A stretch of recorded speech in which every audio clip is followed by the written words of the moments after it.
அதாவது தமிழ்நாட்டின் அரசியல் என்ன நிலை? விஜய்க்கு ஆதரவு 108 எம்எல்ஏக்கள் மட்டுமே அவருடைய கட்சி சார்பில் தேர்ந்தெடுக்கப்பட்டிருக்காங்க. ஆனால் இன்னும் அவருக்கு ஆதரவுக்கு இன்னும் 10 எம்எல்ஏக்கள், 10லிருந்து 11 எம்எல்ஏக்கள் அதிகம் தேவை. இதை எப்படி விஜய் சமாளிக்கப் போகிறார்? இன்னும் பேச்சுக்கு வார்த்தை நடந்து கொண்டிருக்கிறது. இதுக்கிடையில் காங்கிரஸ்காரங்க வந்திருக்காங்க, நாங்கள் 5 பேரை ஆதரவை கொடுக்குறோம் அப்படி. ஆனால் கண்டிஷன், இந்த 2, 3 வச்சிருக்கிறவன் தான் பெரிய பெரிய கண்டிஷன் போடுவான். மதவாத சக்திகளுடன் அந்த கூட்டணியில் இருக்கிறவங்களோடய உறவு வைக்கக்கூடாது. இது எதுக்குன்னு கேட்டீங்கன்னா, காங்கிரஸ் இன்னும் திமுகவோட ஏஜென்ட்டாக இருக்கான். ஸ்டாலின் என்ன சொல்கிறாரு, சரி அங்கே போயிட்ட அதிமுக ஆதரவாக இங்கே கொடுத்துடாத, அதை மட்டும் நீ சொல்லு. அதிமுக ஆதரவு கொடுத்தா 47 எம்எல்ஏக்கள் 47 எம்எல்ஏக்கள் விஜய்க்கு இருந்தால் அந்த 5 வருஷம் இருந்துருவாங்க, நடுவில் கவுத்த முடியாது. அதனால நீ போய் சேர்ந்துட்ட, இதை மட்டும் சொல்லு. மதவாத சக்திகளுடன் கூட்டணி வைக்கக்கூடாது. மதவாத சக்தி பிஜேபி தானே, அதிமுக என்ன மதவாத சக்தியா? அந்த கூட்டணியில் இருந்தாங்களா? ஏன் போன எம்பியில் அவங்க அந்த கூட்டணியில் இல்லையே? ஏன் திமுக 1999 இதே மதவாத சக்திகளுடன் கூட்டணி வச்சவங்க தானே. அப்போ என்ன கண்டிஷன் போடுறான் காங்கிரஸ்? தனியானா 1%, 2% வாங்க முடியாதவன் இந்த காங்கிரஸ் தமிழ்நாட்டில் 5 வச்சுக்கிட்டு இந்த கண்டிஷன் போடுறாங்க. அடுத்தது பாட்டாளி மக்கள் கட்சி, அவங்க சொல்றாங்களா 4 எம்எல்ஏ துணை முதலமைச்சர் வேணும். பார்த்துக்கோங்க, நாட்டில் எவ்வளவு மோசமான அரசியல்வாதிகள் தமிழ்நாட்டில் இருக்கான்னு பாருங்க. 4 எம்எல்ஏ வச்சுக்கிட்டு துணை முதலமைச்சர் கேட்குறாங்க. சரி, துணை முதலமைச்சர் நாட்டுக்கு நல்லது செய்வா கேட்குறாங்க. இதே அன்புமணி இப்போ மத்திய அரசாங்கத்தில் மந்திரி வாங்கினார 5000 கோடி ஊழல் அந்த சுகாதாரத்துறை அவருக்கு கொடுத்தாங்க. மெடிக்கல் காலேஜ் ஆரம்பிப்பதில் பூரா ஊழல் பண்ணி 5000 கோடி ஊழல் இன்னும் சிபிஐ வழக்கு இருந்துகிட்டு இருக்கு. எதுக்கு அன்புமணி பிஜேபி எந்த பக்கம் இருக்கோ அந்த பக்கமே கூட்டணி சேர்ந்துகிட்டு இருக்காரு. அந்த சிபிஐ வழக்கில் இருந்து தன்னை காப்பாற்றணும். ஆக ஒவ்வொருத்தருக்கும் ஒரு சுயநலம். 4 எம்எல்ஏ துணை முதலமைச்சர் வரணும், தமிழ்நாட்டை கொள்ளையடிக்கணும். கூட்டணி கட்சின்னா இவங்க எதுவும் பேச முடியாது, இல்லைன்னா கவுத்திடுவோம். இந்த சூழ்நிலையில் இருந்துகிட்டு இருக்கு. அப்போ பாட்டாளி மக்கள் கட்சியோடும் போக முடியாது. காங்கிரஸ் போடுற கண்டிஷன் அதிமுகவோட சேர்ந்துடக்கூடாது அப்படிங்கிறதுக்காகத்தான் அவன் அந்த கண்டிஷனை போடுறான். அடுத்தது முக்கியமானது, விஜய்க்கு நாங்கள் சொல்லக்கூடிய விஷயம் என்னன்னா, இந்த இவங்க விடுதலை சிறுத்தைகள் கட்சிகிட்ட தான் ரொம்ப ஜாக்கிரதையாக இருக்கணும்.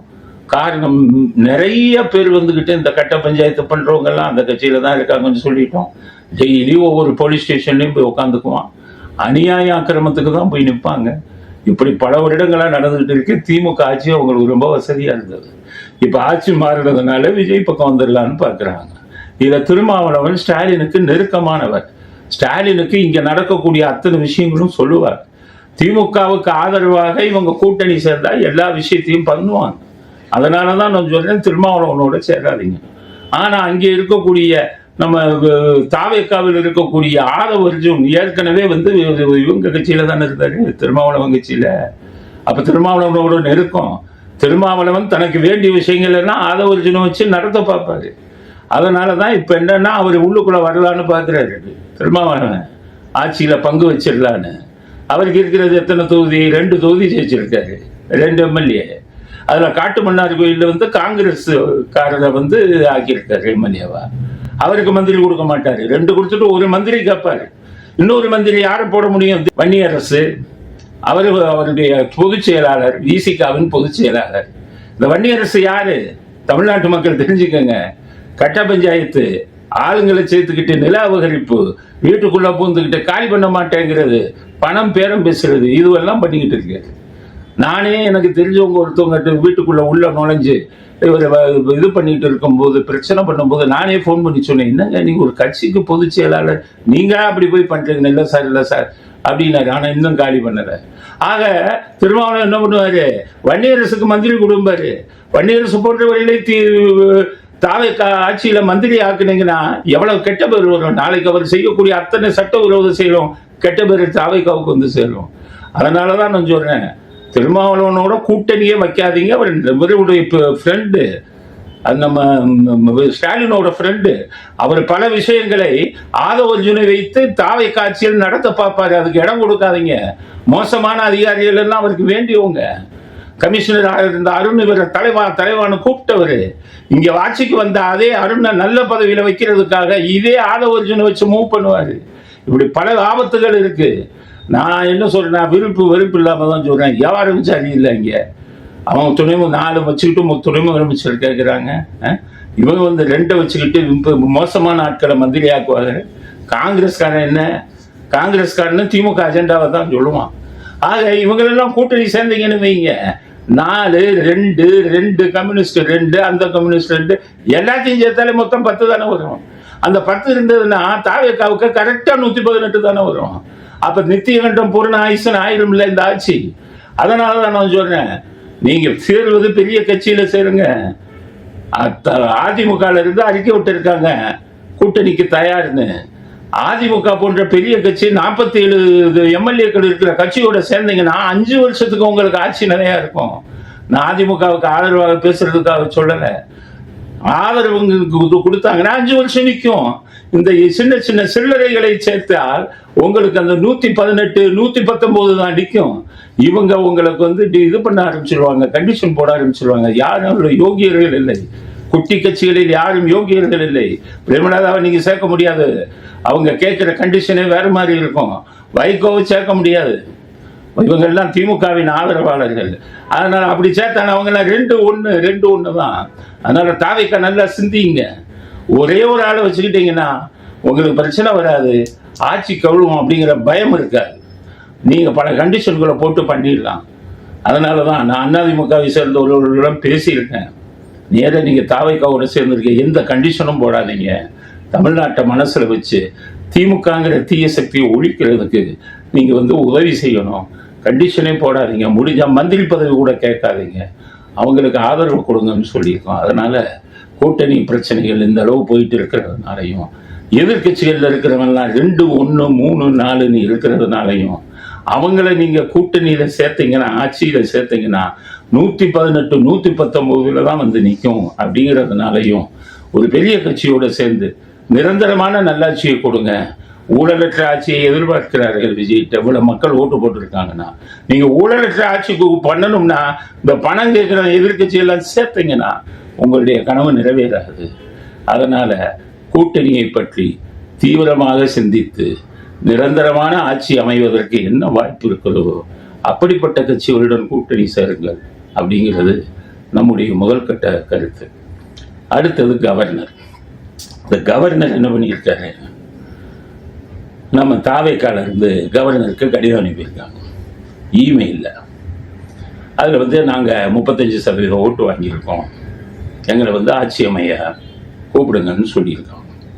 அதுக்கு கவர்னர் என்ன பதில் சொல்லியிருக்காருன்னா, இல்லை 118 சீட்டு இருக்கணும், அந்த சீட்டு அந்த 118 எம்எல்ஏக்கள் உங்கள் பக்கம் இருக்காங்களாங்கிற ஆதாரத்தை என்கிட்ட கொடுங்க, அப்போ தான் கூப்பிடுவேன் அப்படின்னு பதில் சொல்லியிருக்காரு.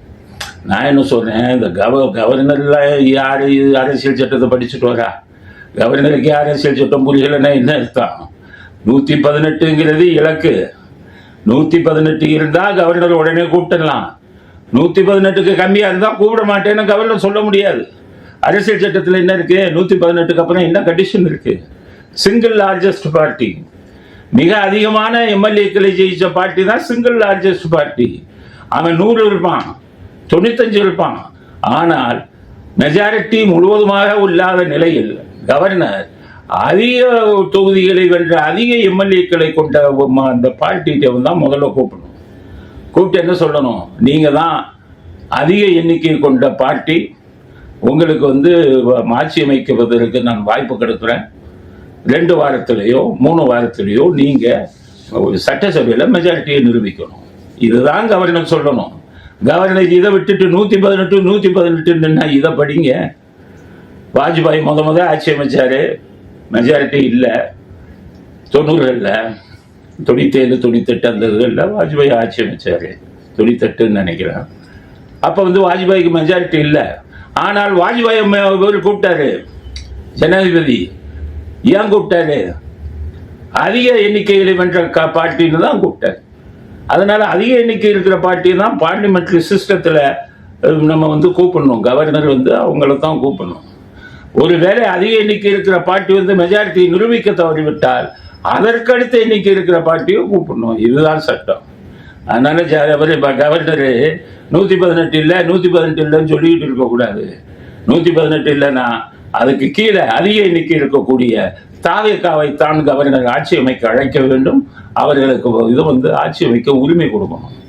ரெண்டாவது, விஜய்க்கு என்ன சொல்றேன்னா, நீங்க நேரடியாக சென்று கவர்னரை பார்த்து கடிதத்தை கொடுங்க. அதனால கொடுத்துட்டு ஒரு 2 வாரம் கேளுங்க, டைம் 3 வாரம் கேளுங்க, சட்டசபையில் நிரூபிக்கிறேன்னு சொல்லுங்க. பெரிய கட்சியோட கூட்டணி சேர்ந்துருங்க, நிரந்தர தீர்வு. சின்ன கட்சியில தான் சேராதீங்க. பாட்டாளி மக்கள் கட்சி இவங்ககிட்ட எல்லாம் சேராதீங்க. முக்கியமா திருமாவளவன், இந்த இவங்க பிரேமலதா ஒன்று வச்சிருக்காங்க, 1000 கண்டிஷன் போடுவாங்க. இந்த மாதிரி இது கொள்கை இல்லாத கட்சியுடன் கூட்டணியை அமைக்காதீர்கள். அது நிரந்தர தீர்வாக இருக்காது. நித்திய கண்டம் பூரண ஆயுசாக எப்போதும் பயந்து கொண்டே ஆட்சி செய்ய வேண்டியது இருக்கும்.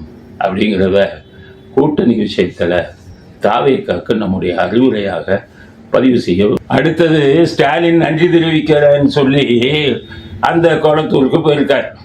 எல்லா இவங்க ஆளுங்களையா கூட்டிட்டு வந்து அழுக விட்டு இருக்காரு. யாருப்பா அழுவா? ஸ்டாலினுக்கு எல்லாம் அழுகிறாங்களாம். ஸ்டாலின் அப்படியே நன்றி தெரிவிக்கிறாராம், கும்புறாரு. அந்த வீடியோ பாருங்க. வெற்றி வாய்ப்பை இழந்திருக்கக்கூடிய இந்த வீடியோவில் இருக்கிற மிகப்பெரிய இன்னொரு கொடுமை என்னன்னா, சேகர்பாபு தேம்பி தேம்பி எழுகிறார்.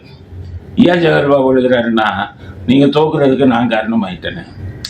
நீங்க ஸ்டாலின் தோக்குறதுக்கு சேகர்பாபு காரணம் இல்லை, மக்கள் வந்து காரணம். ஒட்டுமொத்த மக்கள் அவர் புறக்கணிச்சிருக்காங்க. குளத்தூர்ல மட்டுமா ஜெயிச்சாங்க? குளத்தூர்ல மட்டுமா தோத்தாங்க? தமிழ்நாடு பூரா தோத்துருக்காங்க, மண்ணை கவி இருக்காங்க. எதுவும் இந்த 3000 4000 கொடுக்கலன்னா 10 சீட்டு 15 சீட்டு தான் வந்திருப்பாங்க. இவ்வளவு நாட்களாக ஆட்சியில் நடந்த கொடுமை அது. சேகர்பாபு அழுகிறாரு. ஸ்டாலின் அவர் ஆட்சியில் எத்தனை பேர் அழுவிச்சாரு? சுகாதார பணியாளர்கள் அவங்க இருக்காங்களே, எல்லாம் வந்து இதுல இருந்தாங்க. தூய்மை பணியாளர்கள் வந்து எவ்வளவு பேர் போராட்டம் நடத்தினாங்க. தூக்கி போட்டு அவங்கள லாரியிலாம் ஏற்றி போலீஸை வச்சு அராஜகம் பண்ணி அரெஸ்ட் பண்ணி கொண்டு போனாங்களே. அப்ப எத்தனை தூய்மை பணியாளர்கள் கண்ணீர் விட்டாங்க? இந்த வீடியோ பாருங்க. அப்ப அவங்க பாவெல்லாம் எப்படி போகும்? எங்களை மாதிரியால ஒன்றும் தப்பு செய்யாதவனுங்கள்லாம் போட்டுங்கள சிறையில நாங்க எவ்வளவு கண்ணீர் விடிச்சிருப்போம். அந்த கண்ணீருக்கு நீங்க பதில் சொல்லணும்ல. எங்க குடும்பத்தார், எங்க நண்பர்கள், தெரிஞ்சவங்க இவங்க எல்லாம் எவ்வளவு கண்ணீர் விடிச்சிருப்பாங்க. அதெல்லாம் யோசிச்சு பார்த்தீங்களா? நீங்க கண்ணீர் சேகர்பாபு செஞ்ச பாவம்.